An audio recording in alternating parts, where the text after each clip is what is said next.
देश में नंबर 1 और पूरी दुनिया के अंदर तो स्वाभाविक है तो सब नहीं।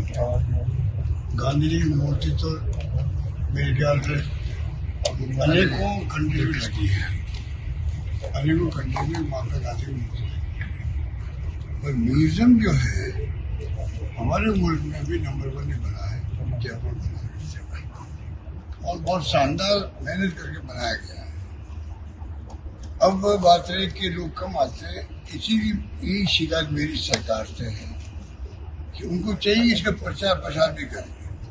इतने विज्ञापन में हजारों या सैकड़ों करोड़ खर्च कर नहीं सकता, करोड़ों रुपये खर्च की जा रही है, तो क्यों नहीं आप ये म्यूजियम जो गांधी जी को एक संदेश के रूप में देश की जनता देखती है, नई पीढ़ी उनके विचारों के नजदीक पहुंची और म्यूजियम में देखने आए, ये व्यवस्था सरकार को करनी चाहिए प्रचार प्रसार के माध्यम से भी।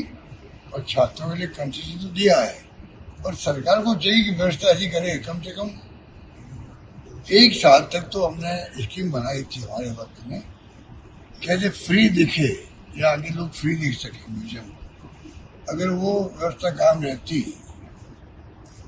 और अच्छे तरीके से तो स्वतः ही बात फैल जाती पूरे देश के अंदर, विदेश के अंदर। जो पर्यटक आते हैं बाहर से, देशी विदेशी आते जयपुर से अवश्य आते। इतना शानदार ये म्यूजियम बना है, छात्रों के लिए बड़ा आवश्यक है कि पूरा म्यूजियम देखने में 2.5-3 घंटे लगते हैं।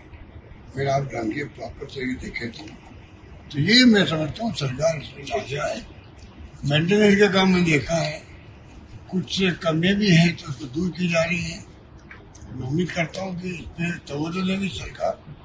जो अधिकारी लगे हुए हैं वो अपने प्रयास कर रहे हैं इम्प्रूव करने के लिए। मैंने उनसे बातचीत भी करी, मुझे अच्छा लगा कि उनकी खुद की रुचि है किस प्रकार की म्यूजियम कुछ स्टैंडर्ड तक रहे। इस कंपनी को काम दिया गया है, वो पुरानी कंपनी है, उसी की देखरेख में बना था, वो लोग भी सेव कर रहे हैं। ये काम मैं समझता हूँ सुनिश्चित रहे सरकार के निगाह के अंदर, जैसे कि आगे अगर कुछ इन्वेस्टमेंट भी करना पड़े या सिविल वर्क है मान लीजिए, तो जेडीए का काम है वो आज भी, उनको चाहिए कि वो उस पर ध्यान दे, वरना ये टूट फूट जाएगा, रिपेयर होना मुश्किल हो जाएगा। करोड़ों रुपए लगे हैं इसमें बनाने के अंदर, तो उनका चिंता सरकार को होनी चाहिए। बाकी तो जो काम दिया गया 5 साल के लिए, 3 साल के लिए पुणे की फर्म को, जेडीए को, उनकी ड्यूटी है कि वो इस पर पूरा ध्यान दे। देखिए, ये तो राहुल गांधी ने ठीक कहा है, मैंने भी उसको रीट्वीट किया है, मैंने ट्वीट भी किया है। ये तरीका गलत है। आप 10-10 साल लगा रहे हो और उसके अंदर आप उनको अचानक बुला करके आप तंग कर रहे हो, चार्जशीट पेश कर रहे हो। 10 साल लगे आपको, 10 साल लगे, तफ्तीश करने 10 साल लगे आपको। अब महेश जोशी यहाँ जेल में बंद है, अब महेश जोशी को 1 साल पहले बुलाया ईडी ने, 1 साल कुछ नहीं किया, अचानक बुलाया, जेल भेज दिया। तो एक व्यक्ति जो है इस प्रकार से बिना तफ्तीश के, बिना कोई आधार के, बिना कोई उसके प्रूफ के आप जेल में ला दो किसी को। यही पूरे मुल्क में हो रहा है। 193 केस, 193 केसेस बनाए गए। पार्लियामेंट का जवाब बता रहा हूँ आपको, पार्लियामेंट का जवाब है ये। जवाब में सरकार मान रही है कि 193 में खाली 2 केस प्रूव हुए हैं, तो बाकी लोगों के साथ कितना अन्याय होगा, कितना जुल्म हुआ होगा, कितना परिवार परेशान हुआ होगा, वो खुद परेशान हुए होंगे, जेलों में बंद रहे होंगे, जमानत हुई या नहीं हुई होगी। ये क्या तरीका डेमोक्रेसी का? तो यही सरकार जिस प्रकार से इनकम टैक्स, ईडी, सीबीआई का दुरुपयोग कर रही है, हमारी शिकायत है और जनता समझ चुकी है, जनता सब समझ चुकी है। इनको इनके कारनामों के लिए कभी न कभी भुगतना पड़ेगा, ये मैं कह सकता हूँ। सर, भूपेश बघेल के बेटे को भी अरेस्ट किया है। वही बात है ना, चाहे भूपेश बघेल हो, चाहे वो वाड्रा हो, चाहे महेश जोशी हो, चाहे और कोई हो, ये तो लगातार जो हथकंडे अपना रहे हैं। अगर आप सही तफ्तीश करो, मैं बार बार कहता हूँ, मैं इन एजेंसियों के पक्ष में हूँ। ईडी हो, इनकम टैक्स हो, सीबीआई हो, ये हमारे देश की प्रीमियर एजेंसियां हैं। अगर आप ईमानदारी से निष्पक्षता काम करें तो ये हमारे लिए, चाहे वो इनकम टैक्स हो उसका अपना उपयोग है, ईडी हो उसकी अपनी आवश्यकता है, सीबीआई जांच की आवश्यकता है। लोग मांग करते हैं सीबीआई को जांच दे दीजिए, इतनी बड़ी क्रेडिबिलिटी इसकी रही है राज्यों में, तो वही नहीं, हमें तो आप सीबीआई की जांच दे दीजिए। ये क्रेडिबल एजेंसी है तो क्रेडिबिलिटी बनी रहे इनकी। इसमें मैं समझता हूँ कि समाज की भी ड्यूटी है, को ध्यान रखे क्या बेईमानी हो रही है। हर गलती कीमत मांगती है, मैं कहता हूँ बार बार, ये गलती कर रहे हैं, इनको कभी न कभी कीमत चुकानी पड़ेगी। क्योंकि आप कैसे झूठे आरोप लगा सकते हो, बंद कर दो जेल के अंदर। मेरी जो मांग है, जो मैं देख रहा हूँ सोशल मीडिया के अंदर, अमेरिका के अंदर, पूरी दुनिया के मुल्कों के अंदर, वहाँ की मीडिया, वहाँ के एविएशन के एक्सपर्ट, यहाँ पे हमारे देश के एक्सपर्ट एविएशन के तमाम जो इंटरव्यू दे रहे हैं, डिस्कशन में भाग ले रहे हैं, इतना कन्फ्यूजन हो गया है, लोग चिंतित है कि इतने बड़ा हादसा हो गया, सच्चाई क्या सामने पता नहीं लग रहा है। रिपोर्ट आ गई, उस पर क्वेश्चन मार्क खड़ा हो गया।